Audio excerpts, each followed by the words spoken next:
Hi ಗೆಳೆಯರೇ, ಇಂದಿನ ಪ್ರಚಲಿತ ಘಟನೆಗಳ ಕ್ಲಾಸ್‌ಗೆ ತಮಗೆಲ್ಲರಿಗೂ ಸ್ವಾಗತ.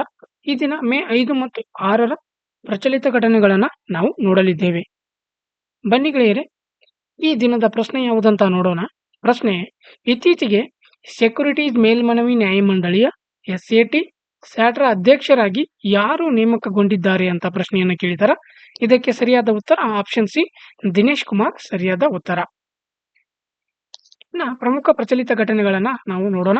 ಬನ್ನಿ, ಮೊದಲನೇ ಪ್ರಚಲಿತ ಘಟನೆ ಯಾವುದು ಅಂದ್ರೆ, ವಿಶ್ವ ಪತ್ರಿಕಾ ಸ್ವಾತಂತ್ರ್ಯ ಸೂಚ್ಯಂಕ 2024 ಭಾರತವು 180 ದೇಶಗಳಲ್ಲಿ 159ನೇ ಸ್ಥಾನದಲ್ಲಿದೆ ಎನ್ನುವುದು ಹೌದಾ. ಈ ವಿಶ್ವ ಪತ್ರಿಕಾ ಸ್ವಾತಂತ್ರ್ಯ ಸೂಚ್ಯಂಕವನ್ನ ಯಾವುದು ಬಿಡುಗಡೆ ಮಾಡ್ತದೆ ಅಂದ್ರೆ, global media watch dog reporters without borders RSF for reporters sans frontieres RSF ಬಿಡುಗಡೆ ಮಾಡಿದಂತಹ ವಾರ್ಷಿಕ ವರದಿಯು ಇದು ಪತ್ರಕರ್ತರು ಸ್ವತಂತ್ರವಾಗಿ ಕೆಲಸ ಮಾಡುವ ಮತ್ತು ವರದಿ ಮಾಡುವ ಸಾಮರ್ಥ್ಯದ ಮೇಲೆ 180 ದೇಶಗಳನ್ನು ಶ್ರೇಣೀಕರಿಸಿದೆ. ನಾರ್ವೆ ಶ್ರೇಯಾಂಕದಲ್ಲಿ ಅಗ್ರಸ್ಥಾನದಲ್ಲಿದೆ. ಮೊದಲ ಸ್ಥಾನದಲ್ಲಿರುವಂತಹ ದೇಶ ಯಾವುದ್ರೆ ನಾರ್ವೆ ಆಗಿದೆ. ಇನ್ನ ಡೆನ್ಮಾರ್ಕ್ 2ನೇ ಸ್ಥಾನದಲ್ಲಿ ಇದೆ. ಎರಿಟ್ರಿಯಾ ಪಟ್ಟಿಯ ಕೆಳಭಾಗದಲ್ಲಿದೆಯೇ. ಸಿರಿಯಾವು ಅದರ ಮುಂದಿದೆ.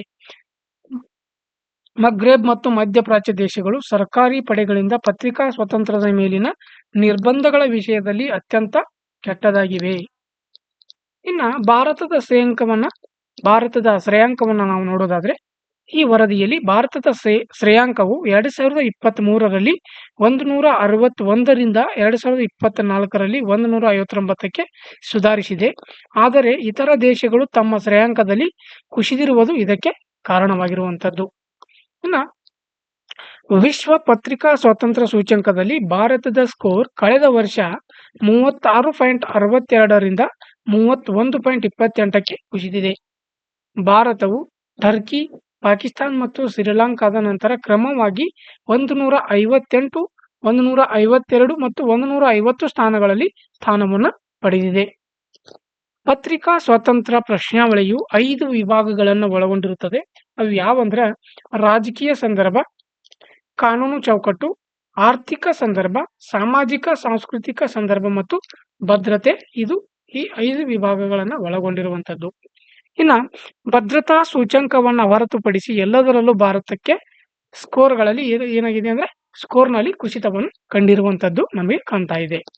ಇನ್ನ ಮುಂದಿನ ಪ್ರಮುಖ ಪ್ರಚಲಿತ ಘಟನೆ ನೋಡೋಣ. ಗಾಜಾವನ್ನ ಕವರ್ ಮಾಡುವ ಪ್ಯಾಲೆಸ್ಟೇನಿಯಸ್ ಪತ್ರಕರ್ತರಿಗೆ 2024ರ ಯುನೆಸ್ಕೋ ಆರ್ Guillermo Cano world press freedom ಪ್ರಶಸ್ತಿಯನ್ನ ನೀಡಲಾಗಿದೆ. ಗಾಜಾವನ್ನ ವರದಿ ಮಾಡುವ ಪ್ಯಾಲೆಸ್ಟೇನಿಯನ್ ಪತ್ರಕರ್ತರನ್ನ 2024ರ UNESCO Guillermo Cano world press freedom ಪ್ರಶಸ್ತಿ ವಿಜೇತರೆಂದು ಹೆಸರಿಸಲಾಗಿದೆ. 1997ರಲ್ಲಿ ರಚಿಸಲಾಗಿದ್ದು, ಇದನ್ನ 1997ರಲ್ಲಿ ರಚಿಸಲಾಗಿದೆ. ವಾರ್ಷಿಕ ಪ್ರಶಸ್ತಿಯು ಜಗತ್ತಿನ ಎಲ್ಲೆಡೆ ಪತ್ರಿಕಾ ಸ್ವಾತಂತ್ರ್ಯದ ರಕ್ಷಣೆ ಮತ್ತು ಅಥವಾ ಪ್ರಚಾರಕ್ಕೆ ಅತ್ಯುತ್ತಮ ಕೊಡುಗೆಯನ್ನ ಗೌರವಿಸುತ್ತದೆ. ವಿಶೇಷವಾಗಿ ಅಪಾಯದ ಸಂದರ್ಭದಲ್ಲಿ ಇದನ್ನು ಸಾಧಿಸಿದಾಗ ಈ ಪ್ರಶಸ್ತಿಯನ್ನು ನೀಡಲಾಗ್ತದೆ. ಇದು ಕೊಲಂಬಿಯಾದ ಪತ್ರಕರ್ತ ಗಿಲ್ಲಿರ್ಮೋ ಕ್ಯಾನೋ ಇಸಾಜ್ ರವರ ಹೆಸರನ್ನು ಇದಕ್ಕೆ ಇಡಲಾಗಿದೆ. ಯಾರ ಹೆಸರು ಇಡಲಾಗಿದೆ? ಗಿಲ್ಲಿರ್ಮೋ ಕ್ಯಾನೋ ಇಸಾಜ್ ಇವರ ಹೆಸರನ್ನು ಇಡಲಾಗಿದೆ. ಹೌದಾ. ಇನ್ನ ಯುನೆಸ್ಕೋ ಬಗ್ಗೆ ನೋಡೋದಾದ್ರೆ, ವಿಶ್ವಸಂಸ್ಥೆಯ ಶೈಕ್ಷಣಿಕ, ವೈಜ್ಞಾನಿಕ ಮತ್ತು ಸಾಂಸ್ಕೃತಿಕ ಒಂದು ಸಂಸ್ಥೆ. ಇದು 194 ಸದಸ್ಯ ರಾಷ್ಟ್ರಗಳೊಂದಿಗೆ ಶಿಕ್ಷಣ, ವಿಜ್ಞಾನ, ಸಂಸ್ಕೃತಿ, ಸಂವಹನ ಮತ್ತು ಮಾಹಿತಿಯ ಮೇಲೆ ಬಹುಪಕ್ಷೀಯ ಸಹಕಾರವನ್ನು ಮುನ್ನಡೆಸುವ ಮೂಲಕ ಶಾಂತಿ ಮತ್ತು ಭದ್ರತೆಗೆ ಕೊಡುಗೆಯನ್ನು ನೀಡುತ್ತದೆ.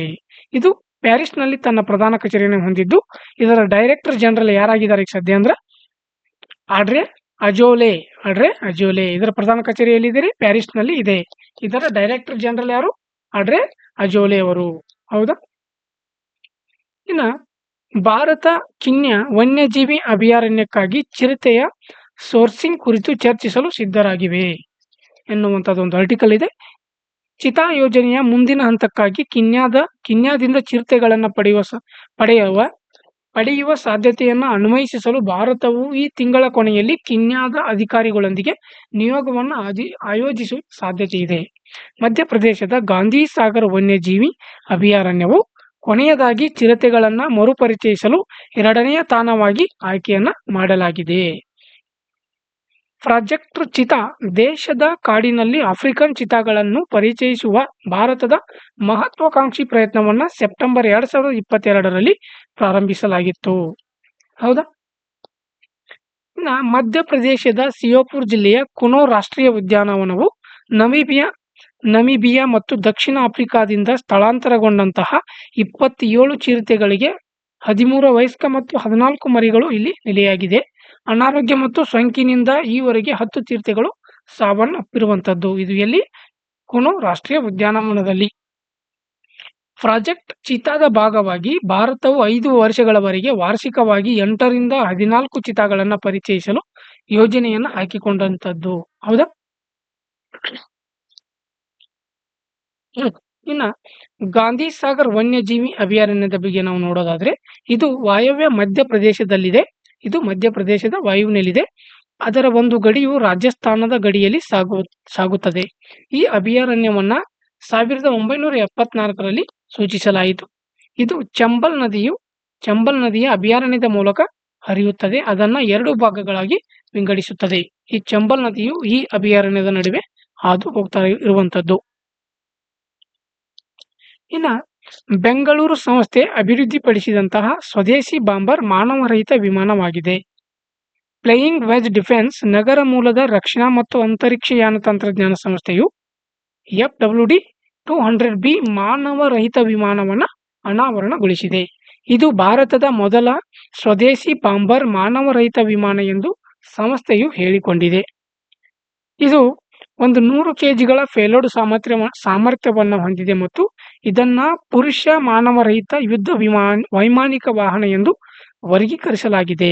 ಇದು ಮಧ್ಯಮ ಎತ್ತರದ ದೀರ್ಘ ಸಹಿಷ್ಣುತೆಯನ್ನು ಹೊಂದಿರುವಂತದ್ದು. ಮಾನವರಹಿತ ವೈಮಾನಿಕ ಸಂಸ್ಥೆ ಆಪ್ಟಿಕಲ್ ಕಣ್ಗಾವಲು ಪೇಲೋಡ್ಗಳನ್ನು ಒಳಗೊಂಡಿದೆ ಮತ್ತು ನಿಖರವಾದ ವಾಯು ದಾಳಿಗಳಿಗಾಗಿ ಕ್ಷಿಪಣಿ ತರದ ಶಸ್ತ್ರಾಸ್ತ್ರಗಳೊಂದಿಗೆ ಸಂಯೋಜಿಸಲ್ಪಟ್ಟಿರುವಂತದ್ದು. ಇದು 200 KTS 370 kmph ಗರಿಷ್ಠ ವೇಗದೊಂದಿಗೆ km/h ಗರಿಷ್ಠ ವೇಗದೊಂದಿಗೆ ಇದು 12 ರಿಂದ 20 ಗಂಟೆಗಳ ಸಹಿಷ್ಣುತೆಯ ಸಾಮರ್ಥ್ಯವನ್ನು ಹೊಂದಿರುವಂತದ್ದು. FWD-200B ಇದರ ಜೊತೆಗೆ 498 kg ಗರಿಷ್ಠ ಟೇಕಾಫ್ ತೂಕವನ್ನು ಹೊತ್ತೊಯ್ಯಬಲ್ಲದು. ಇದು 200 kms ಗ್ರೌಂಡ್ ಕಂಟ್ರೋಲ್ ಸ್ಟೇಷನ್ ವ್ಯಾಪ್ತಿಯನ್ನ ಹೊಂದಿದೆ. ಹೌದಾ? ಇನ್ನ ಉತ್ತರಾಖಂಡ ಪ್ರವಾಸೋದ್ಯಮವು ಭಾರತದ ಮೊದಲ ಅಸ್ಟ್ರೋ ಪ್ರವಾಸೋದ್ಯಮ ಅಭಿಯಾನವನ್ನ ನಕ್ಷತ್ರ ಸಭಾ ಎಂದು ಘೋಷಿಸಿದೆ. ಉತ್ತರಾಖಂಡದ ಪ್ರವಾಸೋದ್ಯಮ ಅಭಿವೃದ್ಧಿ ಮಂಡಳಿಯು ಸ್ಟಾರ್ಸ್ಕೇಪ್ಸ್ ಪ್ರಮುಖ ಅಸ್ಟ್ರೋ ಟೂರಿಸಂ ಕಂಪನಿಯೊಂದಿಗೆ ಕೈಜೋಡಿಸಿದ್ದು ಜನರಿಗೆ ಸಮಗ್ರ ಅಸ್ಟ್ರೋ ಟೂರಿಸಂ ಅನುಭವವನ್ನು ಒದಗಿಸಲು ನಕ್ಷತ್ರ ಸಭಾ ಎಂಬ ಹೊಸ ಉಪಕ್ರಮವನ್ನು ಪರಿಚಯಿಸಿರುವಂತದ್ದು. ಯಾವುದ್ರಿ? ನಕ್ಷತ್ರ ಸಭಾ ಎಂಬ ಹೊಸ ಉಪಕ್ರಮವನ್ನು ಪರಿಚಯಿಸಿದೆ. ಈ ಅಭಿಯಾನವು ನಕ್ಷತ್ರದ ವೀಕ್ಷಣೆ, ವಿಶೇಷ ಸೌರ ಅವಲೋಕನಗಳು, ಖಗೋಳ ಛಾಯಾಗ್ರಹಣ ಸ್ಪರ್ಧೆಗಳು, ನಕ್ಷತ್ರಗಳ ಅಡಿಯಲ್ಲಿ ಕ್ಯಾಂಪಿಂಗ್ ಮತ್ತು ಹೆಚ್ಚಿನವುಗಳನ್ನು ಒಳಗೊಂಡಂತೆ ಹಲವಾರು ಚಟುವಟಿಕೆಗಳನ್ನು ನೀಡುತ್ತದೆ. ಹೌದಾ? ಜೂನ್ ಆರಂಭದಲ್ಲಿ ಮಸೂರಿಯ ಜಾರ್ಜ್ ಎವರೆಸ್ಟ್ನಲ್ಲಿ ಪ್ರಾರಂಭವಾಗಲು ನಿರ್ದೇಶಿಸಲಾಗಿದೆ. ನಕ್ಷತ್ರ ಸಭೆಯು 2025ರ ಮಧ್ಯದವರೆಗೆ ಮುಂದುವರಿಯುತ್ತದೆ. ಉತ್ತರಾಖಂಡಾದ್ಯಂತ ವಿವಿಧ ಸ್ಥಳಗಳಲ್ಲಿ ತಲ್ಲೀನಗೊಳಿಸುವ ಘಟನೆಗಳ ಸರಣಿಯನ್ನ ಈ ಉಪಕ್ರಮವು ಒಳಗೊಂಡಿರುವಂತದ್ದು. ಈ ಕಾರ್ಯಕ್ರಮಗಳಲ್ಲಿ ಉತ್ತರಕಾಶಿ, ಪಿಥೋರ್ಗಢ, ನೈನಿತಾಲ್ ಮತ್ತು ಚಮೋಲಿಯಂತ ಜಿಲ್ಲೆಗಳಲ್ಲಿ ಸಂಭಾವ್ಯ ರಾತ್ರಿ ಆಕಾಶತಾಣಗಳನ್ನು ಅನ್ವಯಿಸುತ್ತವೆ. ಜೊತೆಗೆ ಸೆಮಿನಾರ್ಗಳು ಮತ್ತು ಕ್ಷೇತ್ರದ ತಜ್ಞರ ನೇತೃತ್ವದ ವೆಬ್ನಾರ್ಗಳನ್ನು ಆಯೋಜಿಸಲಾಗುತ್ತದೆ. ಇನ್ನ ಚಂಡೀಗಢ ವಿಶ್ವವಿದ್ಯಾಲಯವು ಹಾರ್ವರ್ಡ್ ಕಾರ್ಯಕ್ರಮವನ್ನು ಪ್ರಾರಂಭಿಸಿದ ಭಾರತದ ಮೊದಲನೆಯ ವಿಶ್ವವಿದ್ಯಾಲಯವಾಗಿದೆ. ಚಂಡೀಗಢ ವಿಶ್ವವಿದ್ಯಾಲಯವು ಹಾರ್ವರ್ಡ್ ವಿಶ್ವವಿದ್ಯಾನಿಲಯದ ಸಹಯೋಗದ ವ್ಯಾಪಾರ ನಿರ್ವಹಣಾ ಕಾರ್ಯಕ್ರಮವನ್ನು ನೀಡಲು MOUಗೆ ಸಹಿ ಹಾಕುತ್ತದೆ. ಇದು ಅಂತಾರಾಷ್ಟ್ರೀಯ ಶೈಕ್ಷಣಿಕ ಪಾಲುದಾರಿಕೆಗಳಿಗಾಗಿ ಭಾರತದ ಹೊಸ ಶಿಕ್ಷಣ ನೀತಿಯೊಂದಿಗೆ ಹೊಂದಾಣಿಕೆಯಾಗುವಂಥದ್ದು. ಸಹಯೋಗದ ಅಡಿಯಲ್ಲಿ ಚಂಡೀಗಢ ವಿಶ್ವವಿದ್ಯಾನಿಲಯದ ವಿದ್ಯಾರ್ಥಿಗಳಿಗೆ ಈ ಆನ್ಲೈನ್ MBA ಕಾರ್ಯಕ್ರಮದ ಅಡಿಯಲ್ಲಿ 1 ಸೆಮಿಸ್ಟರ್ಗಾಗಿ ಹಾರ್ವರ್ಡ್ ವಿಶ್ವವಿದ್ಯಾಲಯದ ಬಿಸಿನೆಸ್ ಸ್ಕೂಲ್ನ ಅಧ್ಯಾಪಕರು ಕಲಿಸುತ್ತಾರೆ. ಈ ಚಂಡೀಗಢ ಯೂನಿವರ್ಸಿಟಿ ಕುಲಪತಿ ಯಾರಿದ್ದಾರೆ ಅಂದ್ರೆ ಸತ್ನಾಮ್ ಸಿಂಗ್ ಸಂಧೂರ್ ಅವರು ಇದ್ದಾರೆ. ಸೋಲೋಮನ್ ದ್ವೀಪಗಳು ಜೆರೆಮಿಯಾ ಮಾನಿಲೆ ಅವರನ್ನ ಹೊಸ ಪ್ರಧಾನಿಯನ್ನಾಗಿ ಆಯ್ಕೆ ಮಾಡಿದ್ದಾರೆ.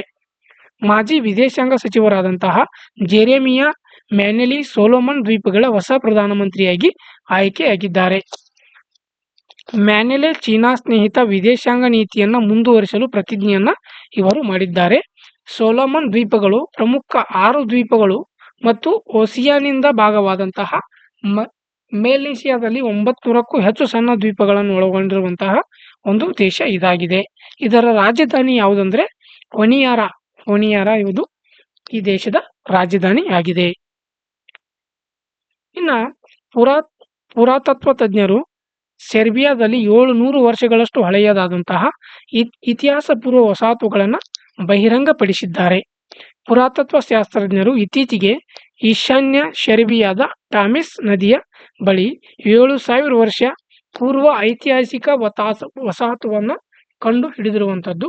ಈ ವಸಾಹತು ನವಶಿಲಾಯುಗದ ಅತ್ಯಂತ ಹಿಂದಿನದು ಎಂದು ನಂಬಲಾಗಿದೆ ಮತ್ತು ಸರಿಸುಮಾರು 11 ರಿಂದ 13 ಹೆಕ್ಟೇರ್ಗಳಷ್ಟು ಇದು ವ್ಯಾಪಿಸಿದೆ. ಸೆರ್ಬಿಯಾ ಆಗ್ನೇಯ ಪೂರ್ವದಲ್ಲಿರುವಂತಹ ಭೂಕುಸಿತವಾದಂತಹ ಒಂದು ದೇಶ. ಇದರ ರಾಜಧಾನಿ ಬೆಲ್ಗ್ರೇಡ್. ಇದರ ಕರೆನ್ಸಿ ಯಾವುದಂದ್ರೆ ಸರ್ಬಿಯನ್ ದಿನಾರ್ ಆಗಿರುವಂಥದ್ದು. ಇನ್ನ ರಿವಿಷನ್ ಕ್ವಶನ್ಸ್ ಗಳನ್ನ ನೋಡ್ತಾ ಬರೋಣ.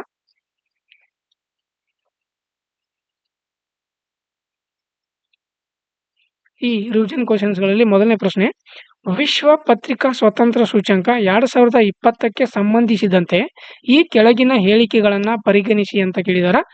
ಹೇಳಿಕೆ 1, ಭಾರತದ ಶ್ರೇಣಿಯು 2023ರಲ್ಲಿ 171ರಿಂದ 2024ರಲ್ಲಿ 159ಕ್ಕೆ ಸುಧಾರಿಸಿದೆ.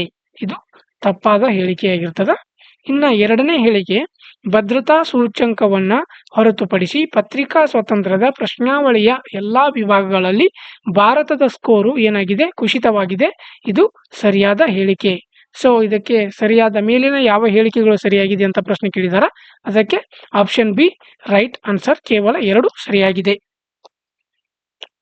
ಇನ್ನು ಮುಂದಿನ ಪ್ರಶ್ನೆ, ಉತ್ತರಾಖಂಡ ಪ್ರವಾಸೋದ್ಯಮವು ಘೋಷಿಸಿದ ಭಾರತದ ಮೊದಲ ಅಸ್ಟ್ರೋ ಟೂರಿಸಂ ಅಭಿಯಾನದ ಹೆಸರೇನು ಅಂತ ಕೇಳಿದಾರ. ಯಾವುದು? ಉತ್ತರಾಖಂಡ ಪ್ರವಾಸೋದ್ಯಮ ಘೋಷಿಸಿದಂತ ಭಾರತದ ಮೊದಲ ಅಸ್ಟ್ರೋ ಟೂರಿಸಂ ಅಭಿಯಾನದ ಹೆಸರು ನಕ್ಷತ್ರ ಸಭಾ. ಸರಿಯಾದ ಉತ್ತರ ಆಪ್ಷನ್ ಬಿ ನಕ್ಷತ್ರ ಸಭಾ.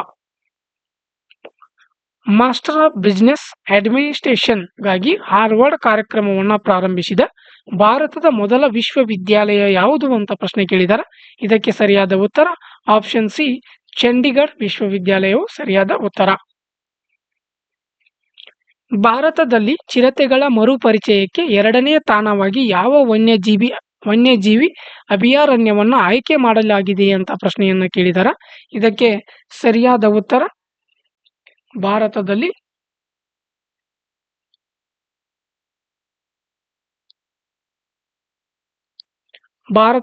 ಚಿರತೆಗಳ ಮರುಪರಿಚಯಕ್ಕೆ 2ನೇ ತಾಣವಾಗಿ ಯಾವ ವನ್ಯಜೀವಿ ಅಭಯಾರಣ್ಯವನ್ನ ಆಯ್ಕೆ ಮಾಡಲಾಗಿದೆ ಅಂದ್ರೆ ಆಪ್ಷನ್ ಡಿ ಗಾಂಧಿ ಸಾಗರ್ ವನ್ಯಜೀವಿ ಅಭಯಾರಣ್ಯ ಸರಿಯಾದ ಉತ್ತರ. ಆಪ್ಷನ್ ಡಿ ಗಾಂಧಿ ಸಾಗರ್ ವನ್ಯಜೀವಿ ಸರಿಯಾದ ಉತ್ತರ.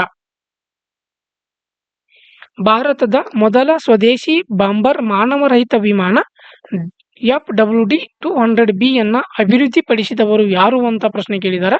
ಇದಕ್ಕೆ ಸರಿಯಾದ ಉತ್ತರ flying veg defence answer is D ಸರಿಯಾದ ಉತ್ತರ. ಸರಿಯಾದ ಉತ್ತರ ಆಪ್ಷನ್ ಡಿ ಸರಿಯಾದ ಉತ್ತರ. ಇನ್ನ ಈ ಕ್ಲಾಸ್ ಯಾರಿಗಾದರೂ ಇಷ್ಟವಾದರೆ ಲೈಕ್ ಮಾಡಿ, ಶೇರ್ ಮಾಡಿ ಮತ್ತು ಕಮೆಂಟ್ಸ್ ಮಾಡಿ. ನನ್ನ ಚಾನೆಲ್ಗೆ ನೀವೇನಾದರೂ ಹೊಸಬರಾಗಿದ್ರೆ ಸಬ್ಸ್ಕ್ರೈಬ್ ಮಾಡ್ಕೊಳ್ಳಿ ಅಂತ ಹೇಳ್ತಾ ಇಂದಿನ ಕ್ಲಾಸನ್ನು ಮುಗಿಸ್ತಾ ಇದ್ದೀನಿ. Thank you.